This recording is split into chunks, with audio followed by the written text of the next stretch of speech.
Hola, ¿qué tal? Muy buen día, hermanas, hermanos. Bienvenidos a esta lección número 7 de las primera y segunda cartas a los tesalonicenses.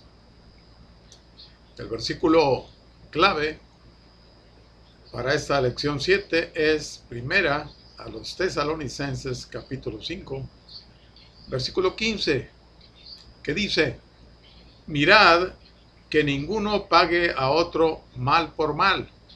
Antes, seguid siempre lo bueno unos para con otros y para con todos.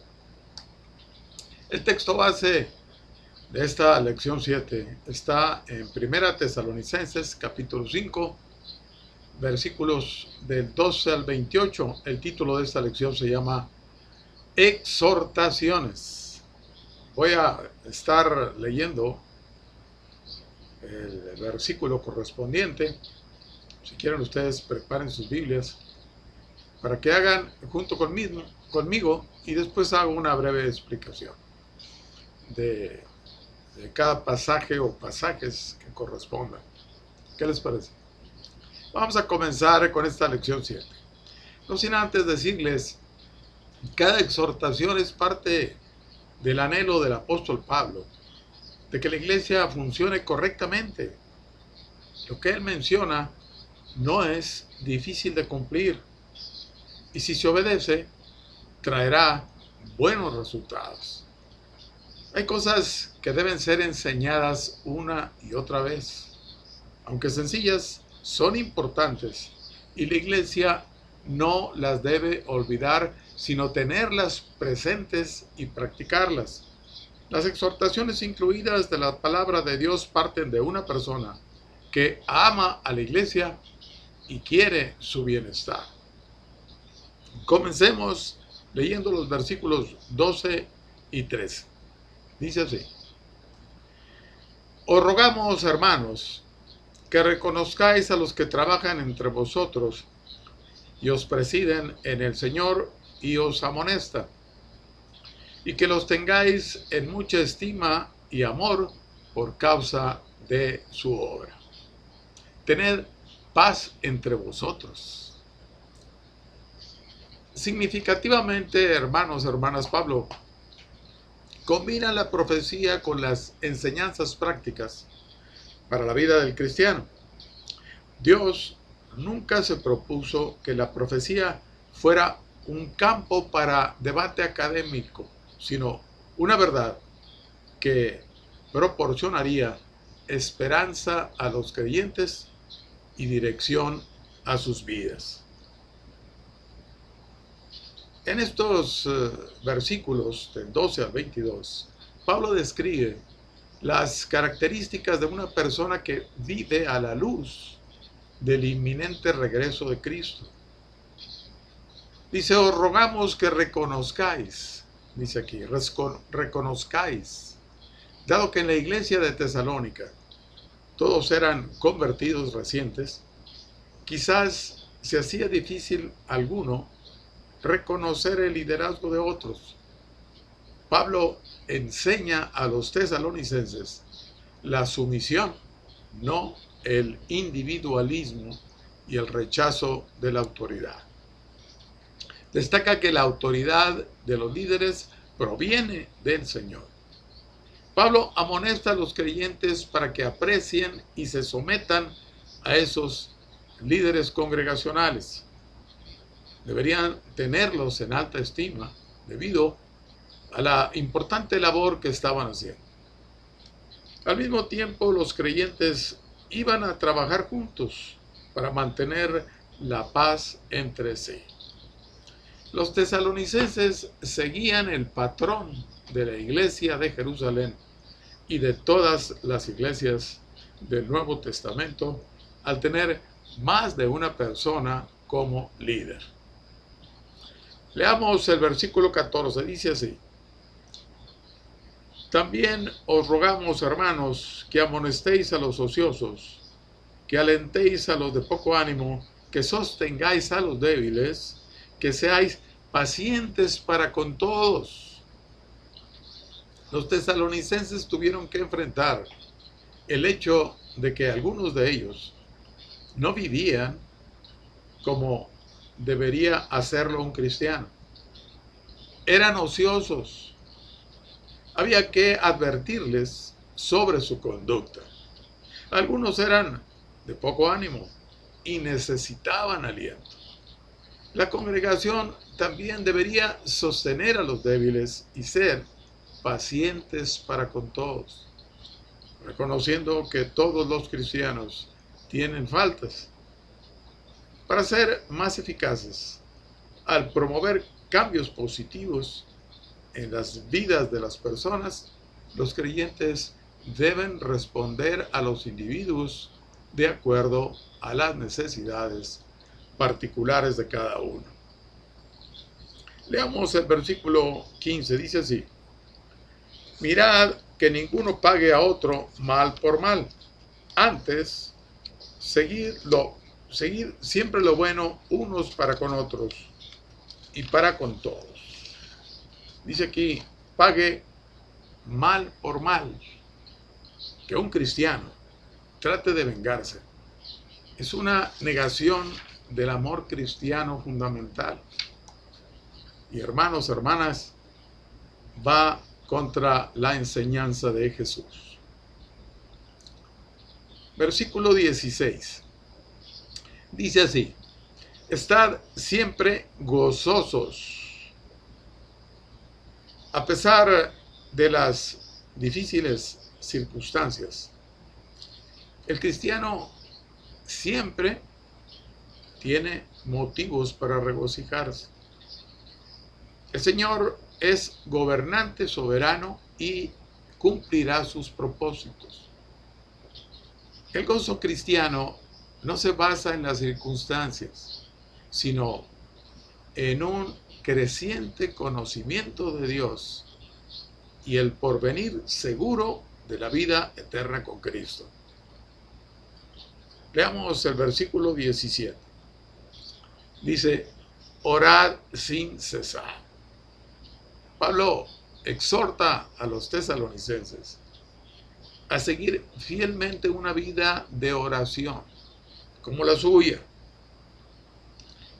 Orar, hermanos, hermanas, orar sin cesar, no significa hacerlo constantemente, sino ser persistentes y coherentes en las oraciones. Así es que la invitación es para nosotros. Versículo 18 dice así: dad gracias en todo, porque esta es la voluntad de Dios para con vosotros en Cristo Jesús. La gratitud debería caracterizar la vida del cristiano en cualquier circunstancia. No agradecer por todo, sino en todo. Pablo declara con énfasis que esta es la voluntad de Dios. Un ejemplo del Antiguo Testamento sobre esto se encuentra en la vida de Job, cuando perdió su dinero, sus hijos y su salud. Bendijo el nombre de Dios a pesar de sus tragedias personales, no debido a ellas. Nada habla con mayor poder de andar con Dios que la continua gratitud. Seamos agradecidos en todo. Versículos 19 y 20 dice así: no apaguéis al espíritu, no menosprecéis las profecías.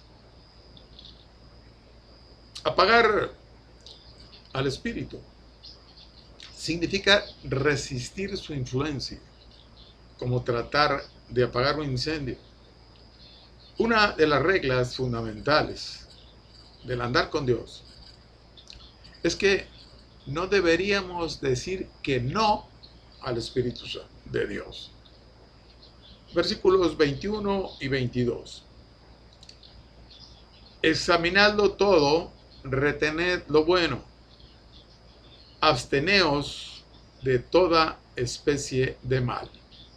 Es difícil determinar el valor eterno de muchas cosas en nuestro mundo moderno. Los cristianos deben examinarlo todo. Esto toma tiempo y requiere de un sistema de valores. Lo que supera la prueba debería asirse con firmeza. Estos versículos que hemos estado leyendo del 12 al 22 proporcionan numerosas características de una persona que vive a la luz de la venida inminente de Cristo. Versículo 23 dice así: y el mismo Dios de paz os santifique por completo, y todo vuestro ser, espíritu, alma y cuerpo sea guardado irreprensible para la venida de nuestro Señor Jesucristo. La oración de Pablo por los tesalonicenses es que puedan ser santificados en todos los aspectos de su vida, espíritu, alma y cuerpo. Cada parte de la vida de un cristiano debería dar muestra de que está apartado como santo para Dios. Esto resultará en que irreprensible sea para la venida de nuestro Señor Jesucristo. Los cristianos ya son santos, en el sentido de que son apartados para Dios. Pablo exhorta a los tesalonicenses a expresar santidad en esta vida para que el Señor apruebe su conducta cuando regrese. Irreprensible no significa sin pecado, sino libre de causas de reproche y rechazo. Versículo 24 dice: fiel es el que os llama, el cual también lo hará. Mientras un creyente sigue la vida cristiana, tiene la seguridad de que Dios es fiel y que lo que no puede hacer por sí mismo, Dios lo hará. Versículo 25. Hermanos, orad por nosotros. Orad por nosotros. Pablo era fiel en sus oraciones por los tesalonicenses, pero también reconocía la necesidad y la importancia de sus oraciones para él. Versículo 26 dice: saludad a todos los hermanos con ósculo santo. Saludarse entre sí con ósculo, es decir, beso, ósculo santo, en la mejilla, era costumbre, algo parecido a estrechar las manos en nuestro tiempo. Quizás tenía más trascendencia que un simple apretón de manos, porque implicaba reconciliación espiritual. Versículo 27. Os conjuro por el Señor que esta carta se lea a todos los santos hermanos. Esta carta, dice esta carta, la de los tesalonicenses, no era una carta privada, era para todos los cristianos de Tesalónica y para nosotros también. Y por último, el versículo 28 dice así: la gracia de nuestro Señor Jesucristo sea con vosotros. Amén. La bendición más grande que Pablo podía expresar era que la gracia de Jesucristo estuviera con ellos. Los cristianos son salvos por gracia y también viven por ella, disfrutando de la bondad inmerecida de su Dios amoroso, de nuestro Dios amoroso. Esta fue, hermanos y hermanas, la lección número 7. Espero les haya gustado, haya sido de bendición para ustedes, como lo fue para mí. Gracias, seguimos orando, gracias por sus oraciones. Oramos unos por otros. Gracias, hermanos. Gracias, hermanos y hermanas, que tengan un buen día, mis mejores deseos. Bendiciones para todos.